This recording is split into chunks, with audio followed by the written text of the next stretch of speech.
वृंदावन वासी जो भगवत प्रेम का आकांक्षी है, वो योग सिद्धियों को तो ऐसे जैसे कोई रास्ते में चलते हुए आते हुए जो पत्थर रोड़े हैं उनको पैर से एक तरफ हटा देता है, ऐसे सिद्धियों को हटा देता है। संसार छोटी मोटी सिद्धियों में देखकर चमत्कार मानता है, और कहीं कोई योगी सिद्धि अगर अपना दिखा दे कि भाई आप गए, आपको बता दिया कि आप अमुक गांव से आए हैं, आपका अमुक नाम है, आप ये हृदय में सोच रहे हैं, तो आप बहुत उस पर न्यौछावर हो जाएंगे। ओहो, ये तो बड़ा सिद्ध है, हमारे मन की बात जान गया। और वृंदावन के रसिक कैसे सिद्ध हैं, वो प्रिया प्रीतम के मन की बात जानते हैं। ये संसार के जो सिद्ध महापुरुष है ना, वो तुम्हारे मन की बात जानते हैं। तुम्हारा मन कितना, बोले गंदा नाली का कीड़ा, ऐसा मन। अपने लोगों का मन क्या, ऐसी मक्खी है जो थोड़ी देर में तो बैठेगी रबड़ी पे, फिर इसके बाद बिष्ठा में बैठ जाएगी। इसका क्या ठिकाना, मन का क्या मन, कबहू मन रंग तुरंग चढ़े, कबहू मन सोच करे धन का, कबहू मन नारी प्यारी लगे, कबहू मन त्याग चले बन का। इसका कोई ठिकाना है? ये एक एक मिनट में जाने कितनी तरंगें उठती रहती है। और आपके मन की बात जान ली तो कोई बहुत बड़ी बात कर ली क्या, क्योंकि आपका मन कोई बहुत सिद्धावस्था को प्राप्त हो चुका है क्या? वृंदावन के रसिकों की सिद्धि देखो, वो प्रिया प्रीतम के मन की बात जानते हैं। मन मन की रुचि जान नेह विधि अनुसार है। लाडली जी की क्या इच्छा है इस समय, लाल जी की क्या इच्छा है इस समय, वो बात मानकर, वो बात जानकर रसिक जन उनको लाड लड़ा रहे हैं। इस मार्ग में लौकिक सिद्धियों की बिल्कुल भी चाह नहीं करनी चाहिए। अगर कोई चमत्कार प्रकट होने लगे तो रोना चाहिए प्रभु के सामने। अपनी चाही होने लगे, अपना संकल्प पूरा होने लगे वृंदावन वासी का, तो आश्चर्य या गर्व नहीं करना चाहिए कि अब तो हमारा काम बढ़िया बन रहा है, जो मैं सोचता हूं वही हो जाता है।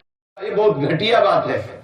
दूसरे की मन की बात जान लेना और अपने मन की बात पूरी करवा लेना, ये बहुत घटिया बात है प्रेम मार्ग के लिए, जिसे बहुत बड़ा यश किया जाता है, माना जाता है कि बहुत बड़ा सिद्ध हो गया, या बहुत बड़ा निंदनीय बात है उपासक के लिए। यदि ऐसी स्थिति है तो इसको त्यागना होगा, तभी आगे बढ़ना होगा। ये मार्ग ऐसा है कि इस मार्ग के पथिक को आता है न पारमेष्ठम न महेंद्रधिष्ण्यम न सार्वभौमम न रसाधिपत्यम न योग सिद्धेर पुनर्भवम वा मय्यर्पितात्मेच्छति मद्विनान्यत्।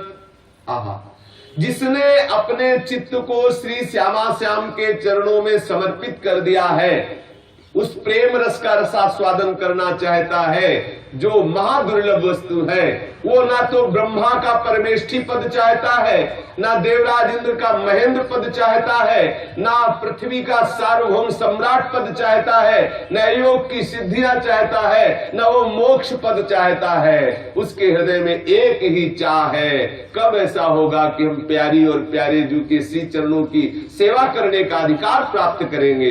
कब ऐसा होगा जब लाडली लाल को सुख प्रदान करने के लिए मैं चतुर सेविका बनूंगी? ऐसी लालसा उसके हृदय में होती।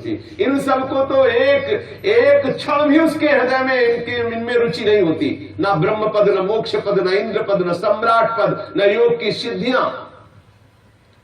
जो कोई आनंद मगन होकर शरीर में रोमांच हो रहा है, मुख में नाम चल रहा है, आंखों में आंसू भर आए हैं, और वो श्री लाडली लाल की सेवा में बैठा हुआ होता है, तो उसके पास समस्त मोक्ष और समस्त सिद्धियां रिद्धियां नौ निधियां हाथ जोड़े खड़ी रहती कि हमें स्वीकार कर लो, हमें स्वीकार कर लो। वो ऐसे उनको विघ्न समझ करके देखते भी नहीं है। आप भक्ति को क्या समझ रहे?